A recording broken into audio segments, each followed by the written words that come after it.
Hello again everyone, welcome back to the channel. In this video I'm going to be interviewing yet another placement student, this time Jess, who is a food scientist, quite a different role to some of the previous ones I've interviewed. She works obviously in the food and drink manufacturing industry, which is where I work, so this interview I think is particularly interesting because I actually ask hopefully more relevant questions and I get very excited about talking about the industry, so you have that to look forward to. If you're interested in finding out what the best shredded wheat flavour is, then stick around to the end because Jess reveals her top flavours that she's worked with on the lines. So I hope you enjoy this interview. What is your name? What university do you go to? Degree? And we'll get to the icebreaker questions later. Let's start with that. Okay, sweet. I'm Jess. I am a food science and nutrition student at the University of Nottingham. And I'm currently on placement at Cereal Partners Worldwide, which is a joint venture between Nestle, who are Europe-based, and then General Mills, who are massive in Northern America. First of all, do you think that there are more wheels or doors in the world? Okay, so I have thought about this question, and I think I'm going to do the engineer thing as well and say, well, actually, a lot of things could be a wheel or a door, but I'm going to put a food science spin on it. And I'm going to say wheels because you can have like wheels of cheese, you know? So I feel like if you think about how many wheels of cheese there are in the world, as well as all of the things that could be used as a wheel, I'm going to say wheels. That's a great point, actually. I've never thought of that. And technically every single chocolate button could be considered a wheel. Could be a wheel, a tiny wheel. Exactly. But there's no real food that's a door, really, is there? Unless it's like a gingerbread house, I guess, is the only scenario where there'd be a door. Yeah, that's true. You said your role is food scientist, yes? Yes. So what sort of key responsibilities do you have as a food scientist? What do you actually do? Great question. So my official title is a product developer. So that's the kind of umbrella that I sit under, which is part of research and development. So that quite nicely encompasses all the things that I do. So the kind of main parts of my role are project work. So I currently have 2 projects that I'm leading and then about 4 that I'm assisting other developers with. So they really range from new product development, existing product development, so things like nutritional reformulations, and then like cost saving projects as well. Everyone knows costs are going up, and the food industry is not exempt from that. So they're all the kind of projects that my projects are working under. But as well as that, I get to do loads of really cool outreach things, which is quite unique to a student placement. So I get to work with lots of schools, teaching kids about food industry careers, which is very, very close to my heart. I'm very passionate about that. I get to organise a lot of kind of customer research, market research kind of things. So benchmarking, which is like looking at our cereals compared to our competitors, looking at new products on the market, so seeing what funky cereals are being launched every month, and there are some really rogue ones, and kind of just looking at the market, seeing where we could improve, where we're doing really well, seeing where we're kind of lacking a bit on nutrition or things like that. It's really varied, very creative. I spend quite a lot of my time at my desk, but also quite a lot of time in the factory and our pilot plant and our bench scale test kitchen, and often running around the office and other places doing outreach. So super varied, which I love. I'm really cross-functional as well. I'm not gonna lie, I have so many follow-up questions now from what you just said. Sorry, that was literally just like 2 minutes constant speaking. No, it's a great intro. Firstly, what's the most rogue cereal you've found in your product research? There are quite a lot of keto cereals that are just a bit gross. Remind me, keto is a type of diet, isn't it? Yeah, so keto is a diet where you completely cut out carbohydrates, which for something like cereals is basically impossible because cereal is just carbohydrate by nature. So these cereals are like basically just soy isolate, which has the texture, honestly, of, you know, when you like squish them off, it's Yeah. like that, like papery, like ricey, gross. Oh. I really hate moths as well. Uh, Yeah. but so that was quite weird. And then another one came from Austria, which was seaweed. So Ooh. it's spirulina, which is this like superfood. Really, really like dark green seaweed that you can put into cereals to increase loads of vitamins. It's really rich in iron, B vitamins, but it makes food naturally really, really green. So it was this like bright green cereal that made the milk go green. Wow. Which is quite weird. I quite enjoyed it, but yeah. So do you get to do a lot of taste testing then? Is that about We right? do. So I organise like it's called Breakfast Club every other week.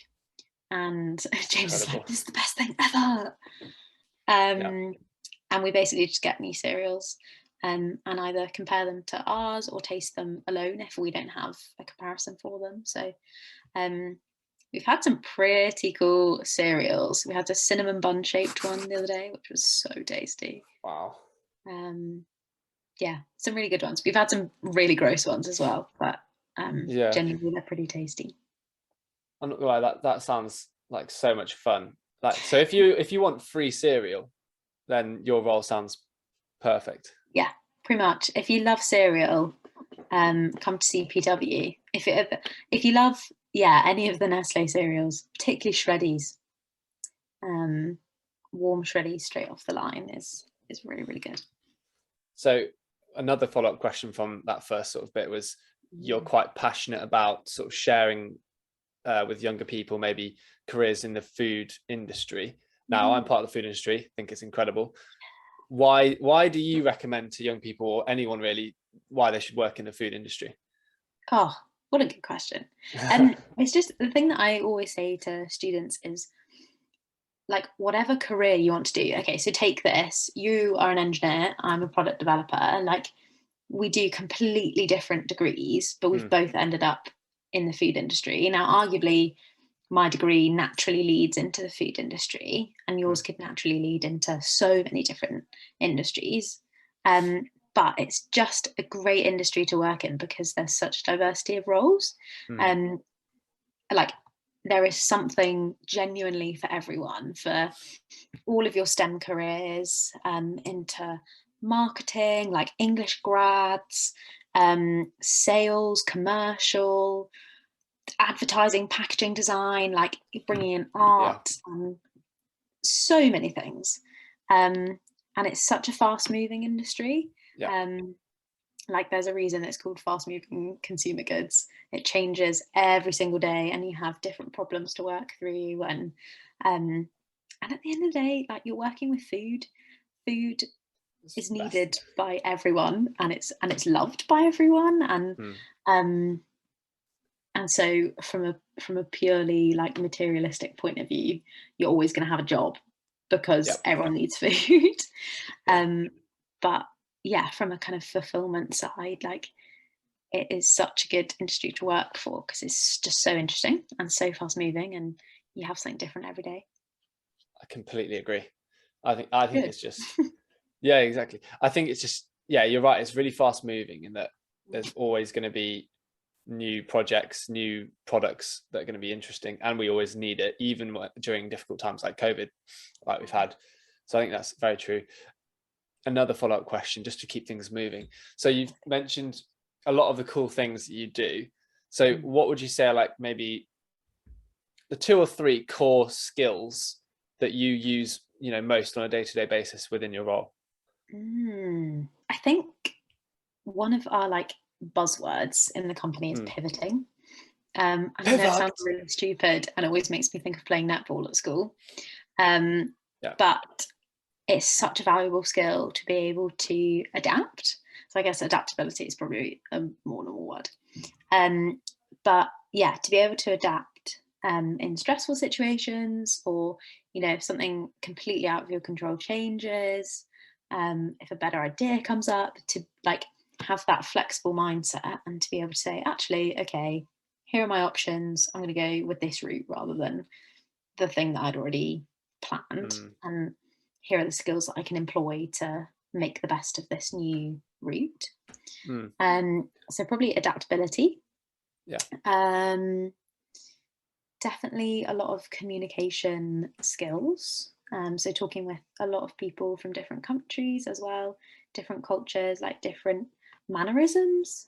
So not always with my team who I know really well now. So yeah, good communication skills. And I think the other one, which I just had in my head and now it's gone. Oh, that was so good. I was like, that is a perfect one. Maybe we'll just stick with those two for now. We'll come back because you might just drop up back later in the interview. Another follow-up question from your first sort of summary is, you mentioned that you work a lot at the desk, but you also go into the factory every now and then. So how much do you work at home, how much do you work in the office, and how much do you work in the factory? I just remembered my third thing. Okay, all right. It's always the way, isn't it? It's always like when the you way. go into a different room. This is the way. Is that all right? Yeah, no, go for it. Yeah. And then I'll answer the question. Prioritization. Yes, classic. Yeah, prioritizing has been a real learning curve this year. Again, because everything's so fast moving, I'm sure you've probably found this as well. Like things come into your inbox, or someone comes into the office and it's like, I need this right now. So yeah, it's learning to like look at your to-do list and actually really hone in on, what do I need to do, what is like nice to have, or could be pushed back a bit. So yeah, that would be the third one. And now I'll answer your question. Oh, thank you. What is my split? So at the beginning, it was quite interesting actually, because I was 5 days a week in the office, but I'm not sure whether anyone else has found this, but I was just getting so exhausted having done all of second year online. Yeah. So I actually went down to 4 days in the office and 1 day at home, which I've done for the whole year now, pretty much. Okay. But in an average week, I would probably be in some sort of practical setting. So whether that's our lab, the pilot plant, or the factory, I'd probably be in one of them at least once a week. Yeah. Which is pretty good. And then if not, it will be kind of at my desk in the office, or more recently it is going to actual schools and leading workshops, which is so exciting. That's so cool. So fun. So yeah, a good balance actually. Yeah, and nice to be in the office when more people are there, which they now are. That's a good answer, and that's helpful to understand, because I think I really didn't understand what the proportion would be when I was starting. I kind of thought I'd be in the office all the time, but actually I was at home most of the time, and then now I'm in the factory all the time. So it is quite variable. Well, it's very variable with my role in it, but it's helpful to understand that, I think, before you go into it. Well, it definitely is. And I think like often, particularly in these settings, like practical internships, people think they're going to be in the factory or in the lab or whatever 5 days a week, and it's just not like that. Like, it is a lot of desk time. And so yeah, just good to have that expectation, but it does definitely change as your placement goes on. Depends what stage your project's at as well, and what your job role is, really, isn't it? Exactly. Right, so this is the one I've vaguely prepped for you for earlier today. Have you got any like really cool or interesting stories that sort of show, I guess, people what you get up to in your placement? Yeah, I think probably the one, like the biggest one that I thought of, which is just a really nice like culmination of the year, is a couple of weeks ago I went up to our factory in Liverpool and led one of my projects through an extended 48-hour trial, which I think even 5 months ago, 4 months ago maybe, I would have been absolutely petrified to Mm. drive up to Liverpool by myself, like stay somewhere by myself, and then go into a factory that I'd only been into once and lead a whole 2-day trial Yeah. on my own. But actually, like, it was a great trip. The trial was really challenging at points. I'm sure. I think I still have flashbacks sometimes from it. Yeah. But like, we got a good result at the end of the trial, and made some great pals up in the Liverpool factory, Mm. and had a really great time away actually. So yeah, it was just really good for building that confidence. And I think especially being a young woman in a very male dominated factory, Mm. on your own at the age of 22, like, it's quite intimidating. So Yeah. actually being able to go into a factory and be like, okay, I'm the R&D lead for this I'm the project. boss.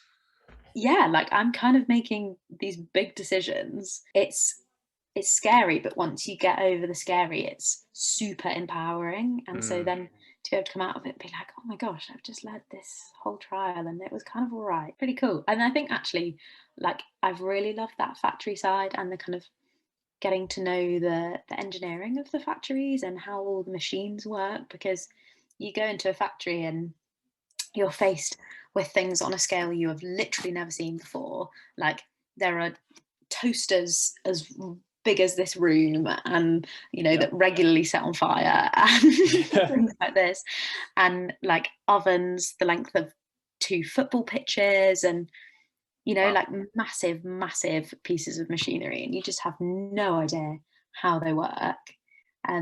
But you get to learn and you ask all the engineers, and it's fascinating, really interesting. Such a good experience to sort of build off of in your future as well. Yeah, yeah, Do you definitely. think then that this is a role that you'd like to carry on with maybe after uni? Yeah, I think so. I would definitely like to work in research and development again. Hmm. I think that definitely fits with my brain. Um, the I love both sides actually, like the nitty gritty of having a problem and figuring out how to solve it, and like, it's a bit like being an investigator or a detective or something, like Yeah. figuring out what's going on and how you can get the best result out of it, and then going through the stages of developing something and going through the hurdles of like, oh, it's not quite there, this hasn't quite worked, how do we improve, how do we pivot, um, and then seeing something at the end and being like, oh, I made that. Yes, it took Yeah. 10 months, but here it is at the other end of a dryer, and it's okay and it tastes good. Yeah, I love that part of it. It's really rewarding. Mm. But I think the thing I've learned this year is I really love people. So would definitely love Good. to work a bit more people facing. Um, and something else that I've learned is just I have lots and lots of ideas that sort of just spring to mind randomly. Mm. So something where there's maybe like a higher throughput of new product development. Yeah. Um, Obviously, it's so hard recovering from a pandemic. Every single business is having to be really focused on cost saving. Mm. And so then new product development kind of takes a bit of a backseat. Yeah. Um, but yeah, that is the side. And I think all product developers are the same. Like, that is the side that everyone loves. Being Yeah. able to have an idea and then see it to shelf. Tell me about a time where you felt like quitting your job. Oh, Oh. that is a really hard question. I think so. There's been one project, which is the one that I went up on the factory trial for, and it's just been lots of hurdles and lots of like pressure, from many sides, and I think that is to be expected when, like, this is a fairly big project for the company, Mm. and so when lots of people are trying to like really push it through, that's to be expected. Mm. I think I was, to be honest, I think I was just exhausted that week as well. Yeah. I'd had a couple of other factory trials, like a lot of things stacking up because I wasn't in the office, this trial to prepare for, things like that. Um, And I literally just, one morning I was cleaning our pilot plant and just burst into tears. Oh no. It was so bad. And thankfully, one of my colleagues who I have travelled with before, so we know each other quite well, he like took me into the control room and was like, talk. Straight up. Which was so appreciated because it was really nice to have someone to chat to. And that is so important in any company, to have someone that you can trust and chat to. And it was really lovely. And actually, I think I was also getting ill, because then I was ill for the rest of the week, which was sad. I don't think I've ever been like, oh, I'm going to quit. I think it's just the like recognition of, okay, actually, this is making me feel really stressed.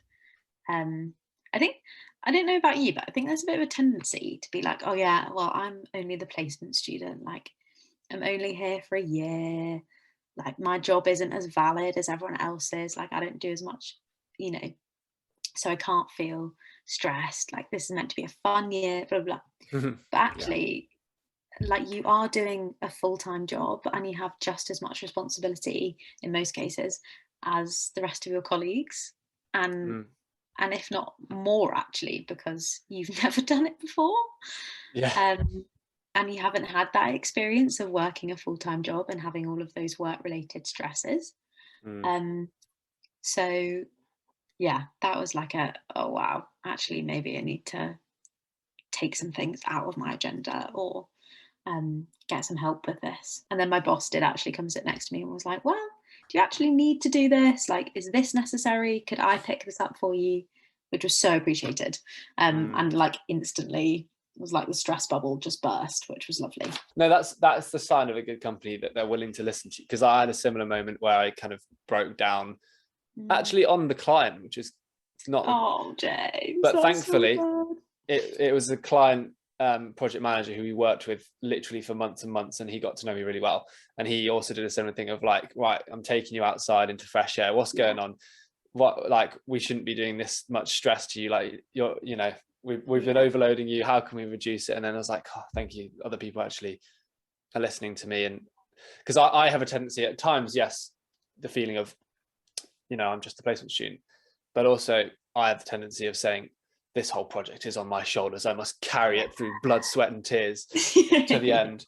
But totally agree that you need someone to be able to talk to you. So for example, we have like a mental health first aider that I can happily talk to if I need to.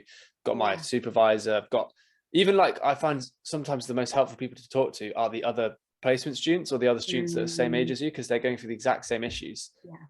Hence why these interviews are quite fun, because I can just bounce ideas and be like, oh yeah, I experienced that too.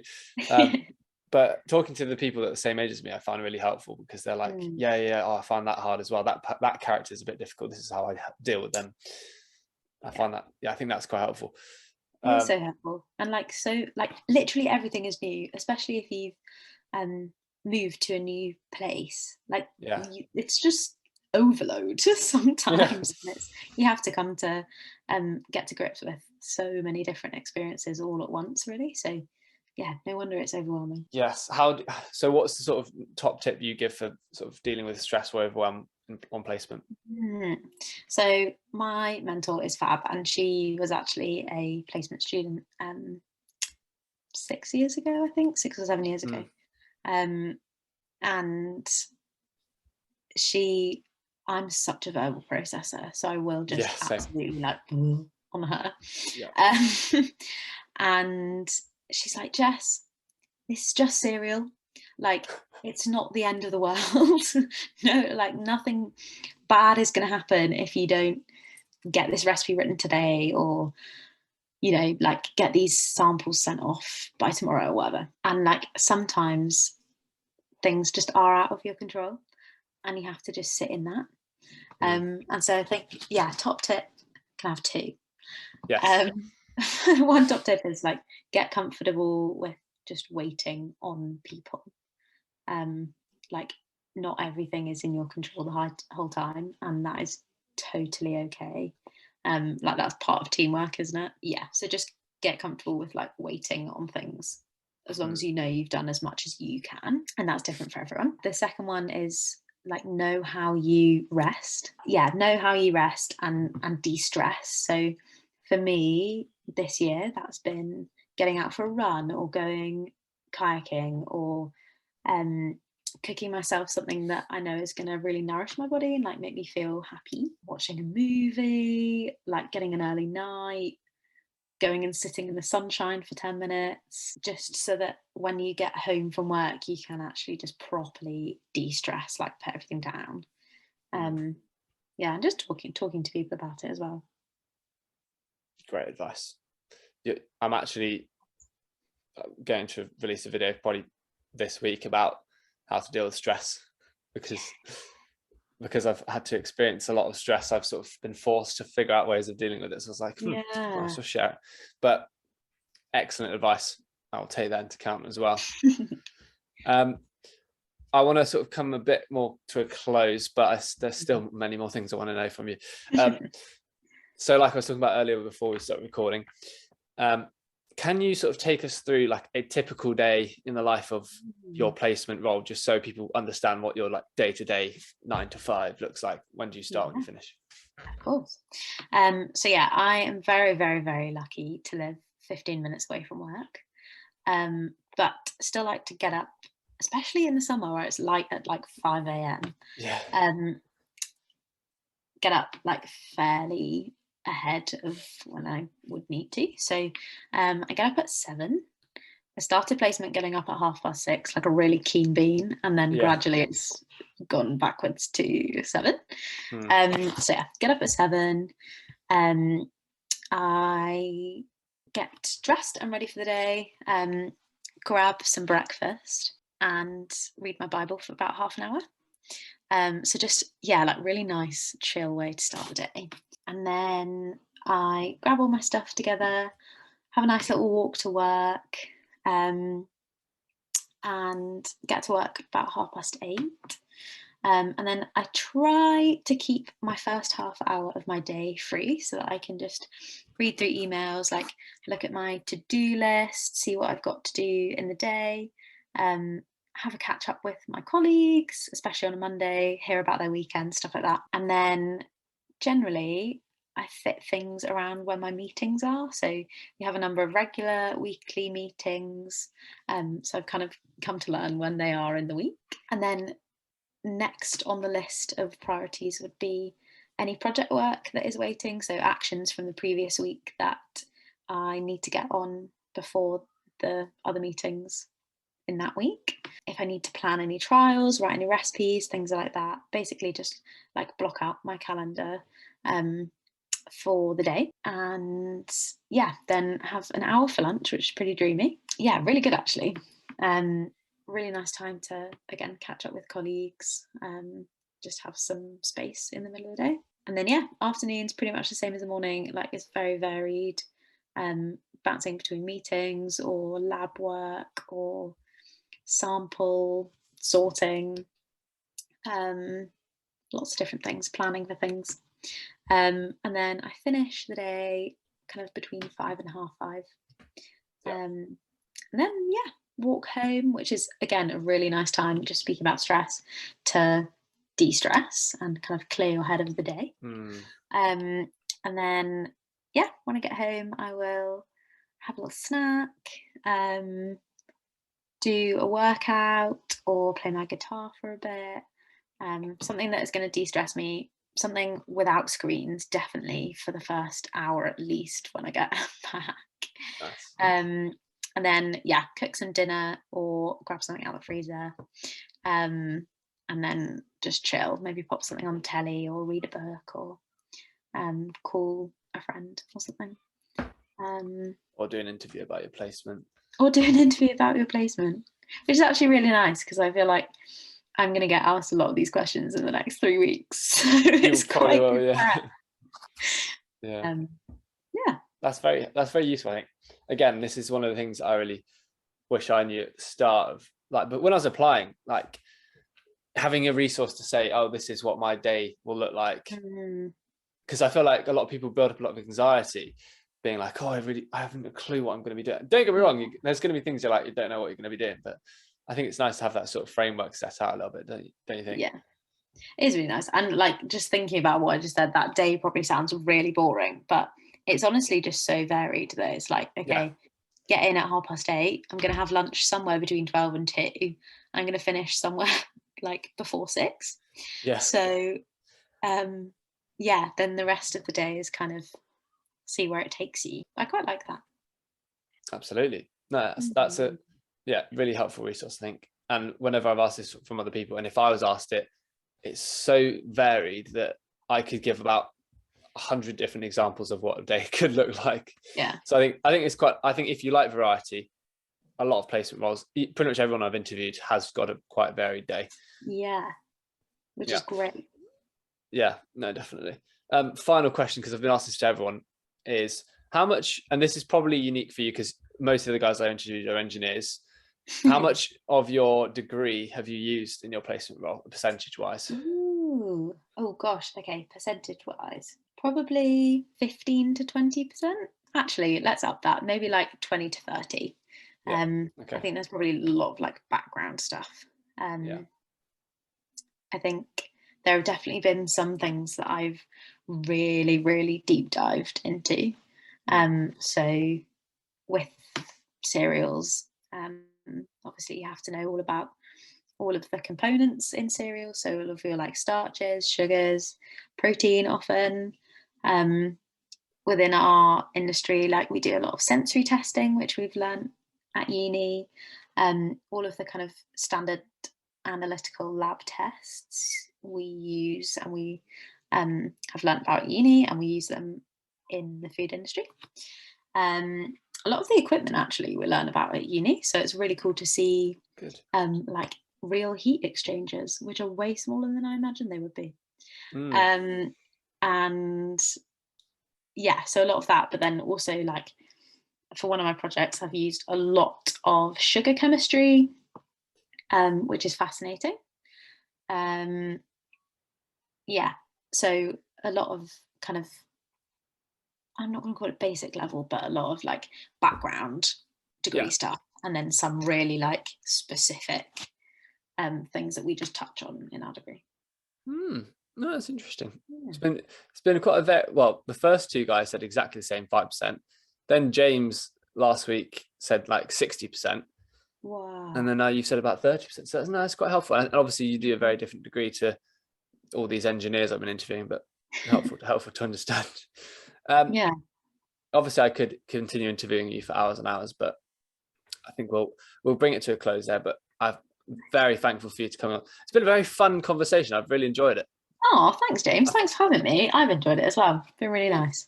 Yeah, I've learned a lot about your sort of job, and I think it's probably because you're in the food industry as well that makes me extra excited. If you're watching still, the food industry is the one.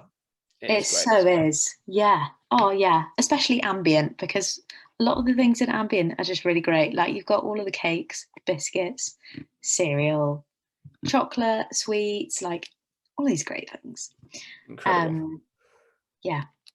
Although I think I'm probably going to be a bit fed up of shredded wheat. I love fruit wheats now, though. I hated them when I started. Now I love them. Wow. Best flavour you've had? I think our apricot ones. Yes. Really love them. Yeah. That's just so favourite. Like everyone says it. So I feel a bit sorry for the other ones, but really good. I had a hot off the line raisin wheat though today, and it was like a toasted tea cake. Yeah, actually, this is a really fun fact. Yeah, fun fact. You can dunk, this is going to sound really weird, but it works, I promise you. Maybe not apricot, but you can dunk fruit wheats in a cup of tea and it tastes so good. I do that all the time. It's a great idea. Everyone thinks I'm so weird for doing that. Oh, wow. I'm glad I found another person that does that. So that's the end of the interview. Thank you so much for watching. If you made it this far, then well done to you. Thank you so much, Jess, for coming on. I think it's one of the most fun interviews I've had, partly because of the industry, but also because of such interesting insights and stories that you gave. So thank you so much for coming. If you made it this far, then that is, well done. That's all I have to say. You probably heard in the interview that I was talking a bit about stress at work. I've actually made a video about stress at work, so you can find that there. If you want to watch that, then I just unpack a bit of my experience that I've had with quite a stressful job at the moment. So, if you made it this far, thank you so much for watching. And as always, I will see you in the next video.